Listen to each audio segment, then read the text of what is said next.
Marathon Meeples top 100 board games of all time.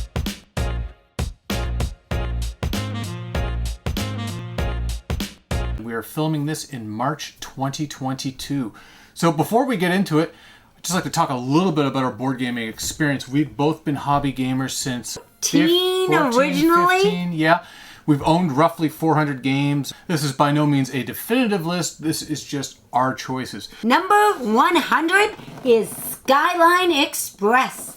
The copy that we have now includes a mini expansion, which I quite enjoyed. Yeah, no, I really enjoy this game. It's just a nice, simple set collection game where you're just moving passengers in and out based on their seating preferences. So it's light, breezy. Next up at 99 is Brian Baru. This is a newer game to our collection. It is a trick-taking game. Yep, great game. I'm not really a big trick-taking game guy, but I definitely enjoy. Really good. Well, yeah, that's true as well. But I enjoy the game. It's fast. It's quick playing. There's some tactics to it. There's a little bit of strategy. Number 98, it is Nations. So I think the reason Nations is not on our shelf is because I played it out. So Nations was one of the kind of like the original OG big box games. I played it solo a number of times, and it got to the point when we would play together that I would just trounce her. And it gets a little bit mean. Lisa doesn't love mean games, but as a solo gamer, especially when you add in the expansion, I thought it's a really solid game. As you can see, it did not make my list because somebody trounced me every time. So is this our list just going to be like who trounces who?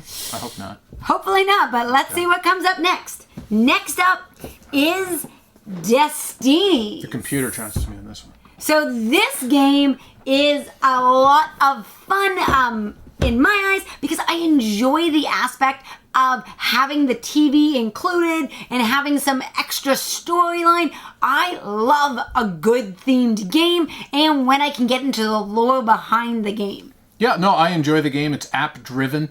96, Black Sonata. This is a solo game, but you can also play this co-op, I guess. We've done that as well. Yeah. So you're trying to put together some clues to find the Black Lady in Shakespeare's, just I guess it was his muse. It was a muse from the sonnets of Shakespeare. But it's a very clever game where you're trying to you have a deck of cards and you're just trying to work your way through. The Black Lady will be moving back and forth. You'll be looking at different people trying to figure out exactly who it is. So it's a very clever game. Absolutely, and I still can't figure out how they did it. Mathematically, they made the cards work, and it is a well-designed game. Number 95 is Leaving Earth. Leaving Earth is pretty much just one big math problem. Basically what you're trying to do in this game is you're trying to figure out payloads. You're launching from Earth and you're just trying to go to different planets, go into orbit, put out satellites, and you have to figure out the math of all the weight, whether or not you're going up, how big of a rocket are you launching with, how far are you going, what are you bringing aboard, and how do you make it back. So it's a great game, but the one downside to that game is you can kind of, once you've figured it out, you've figured it out. So it has a limited replayability. Thus, why it's no longer in our collection. Next up at number 94 is Harry Potter Duel. And if anybody knows me, then you know that I love theme and I have been a Harry Potter fanatic for way too long. This game was that nice fit of IP and gameplay. Yeah, I like this game, but I would not, this didn't even make my top 200. I think it's good. You know, even top 200 is still a pretty good game, but the one thing I find with this is you have a runaway leader problem. Where this is true. You can pretty much just clog up your opponent's deck pretty quickly, especially if you get the right cards at the start, and then it's just drudgery. So this is where we will agree to disagree. We have a new guest joining us because the camera is not safe with her on the loose. Yes, this is Molly. She is blind. And when she was sitting on the couch, we were worried she was going to jump off. So she is going to sit here for the remainder of the video. This is not her top 100. It's pretty much just treats the whole way. Number 93 is Aeon's End, a really solid deck builder where you don't shuffle your cards. So it had a very unique mechanic and you're attacking a villain. The one reason we got rid of it is we were early adopters to the system and there was a first edition. And the first edition had different art than the subsequent editions and probably the art just wasn't as good.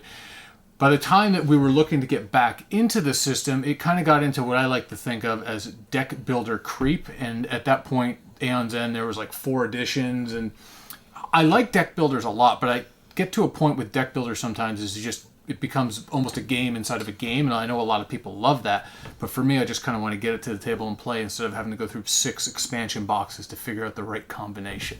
So I think that's why it left the collection, but as an experience unto itself, I think it's very good, and we will probably at some point try the Aeon's End Legacy Edition. At 92, Molly being here is very fitting. Agility. This is a 2-player only game where you are racing around trying to get your dog through obstacles. You're adopting different dogs who have different skills, collecting treats, and I just love the simplistic mechanics of this game, yet you have tons of replayability because there's a rondelle that changes. You have really cute and adorable treats. There are many different dogs you can adopt. Yeah, I think this is a hidden gem.